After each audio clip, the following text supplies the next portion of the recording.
are you guys doing now that I'm here? Woo! I am not so great myself because I have a UTI. And I just don't understand how it happened because I always pee during sex. It's a new year, it's 2018. My New Year's resolution this year, I'm cutting toxic people out of my life, okay?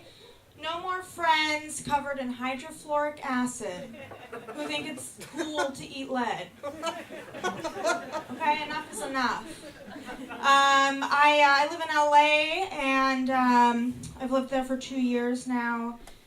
LA is the only city I've ever lived in where I will frequently see a poster for an improv show covering up a poster for a missing girl. I think that says something really powerful. I think it says there's far too many men doing improv in this city. When I first moved to LA, I went to a basketball game. I went to a Clippers game. And I really love basketball because I love to watch people who love their job. Like, for instance, I went to a game where they were playing the Warriors, and the buzzer went off, right, to indicate it was halftime, and Steve Curry, like, still went up for the layup. And I was like, you're not being paid for this. Like, imagine loving your job that much, right? Like, imagine you work in a factory and you make, I don't know, manual intake valves for restaurant quality heating systems, right? And you're sneaking back into the factory after closing to, like, pound out a few more manual intake valves. Like, that's out of love. Looks better no way. I'm 24, but I look like I could still be kidnapped at any point. And I think the reason why it hasn't quite happened for me yet is because I look like a very high-maintenance 14-year-old. Kidnapper takes one look at me, they're like, this is way above my pay grade. Part of it is because I'm 5 feet tall and very short, and one time I went on a date with a guy, and he was like, you know, you shouldn't be so self-conscious about being short because guys actually love short girls. And I was like, oh, why is that? And he was like, they're just really fun to throw around. And I was like, have you ever considered buying a ball?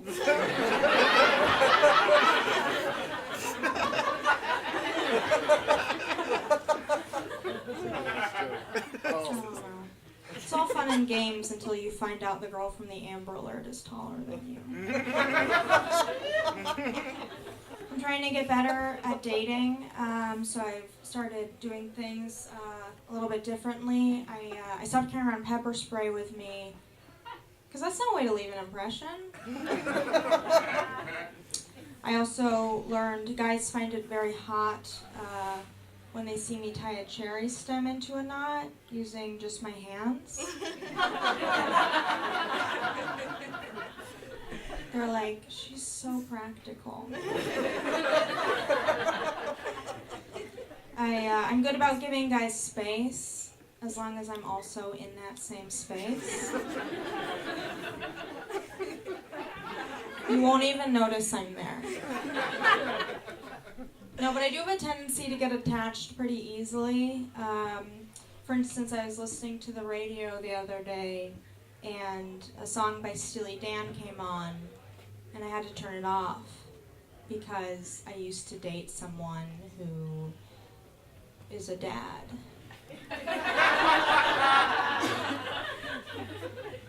So now I've kind of adopted this don't ask, don't tell policy where if I'm interested in someone, I don't ask them any questions. Which is how I ended up with HPV.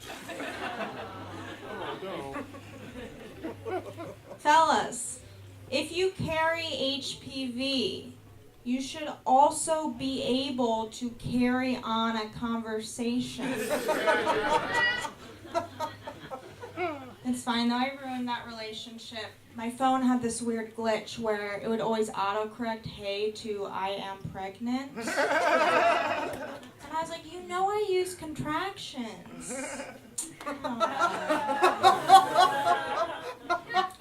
This guy who gave me HPV was Jewish, and I'm Jewish, but I'm like the chill kind, Like, I love Larry David and locks, but I'm not circumcised or anything. And I remember once he was like, Andrea, why have you spent your whole life running away from Judaism? And that struck me as an odd question, because I was like, if you knew anything about our culture, you would know that I walked.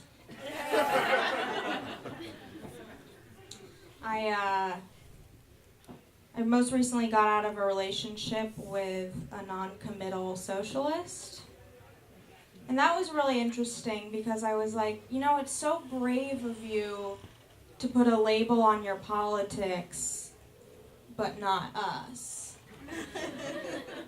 And it was really hard to tell if he liked me or not, right? Because we'd have sex and he'd buy me Jamba Juice. But he did that to everyone in the union hall. I tried to hold him accountable, though, right? Like, one time during sex, he turned to me and he whispered in my ear, I only come in your pussy. And I looked at him and I was like, that doesn't really sound socialist to me. That sounds more imperialist. So he pulled out. The reason why I ended was because he slept with someone else, and because he was a socialist, he expected me to sleep with her too. And I was like, I'm all for single-payer health care, but I can't do that.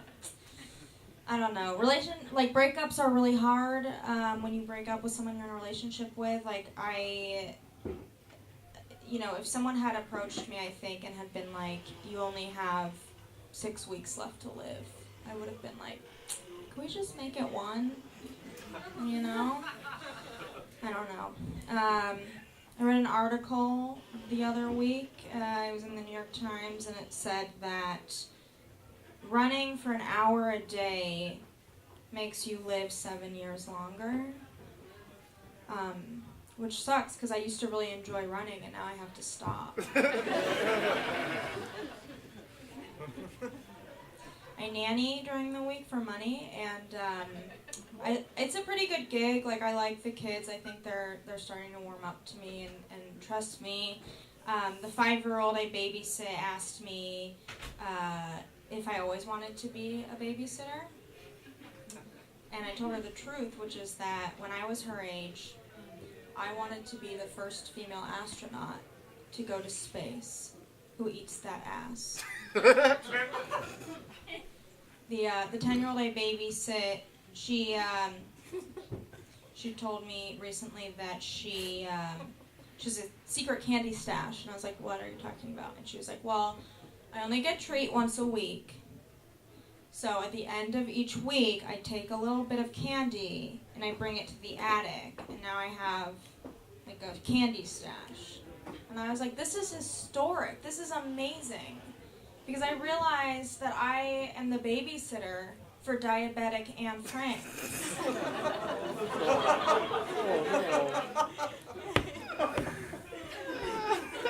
I like babysitting. It's a good gig. It pays well. I just really resent having to pick up the girls from elementary school because no one believes that I have matriculated from elementary school.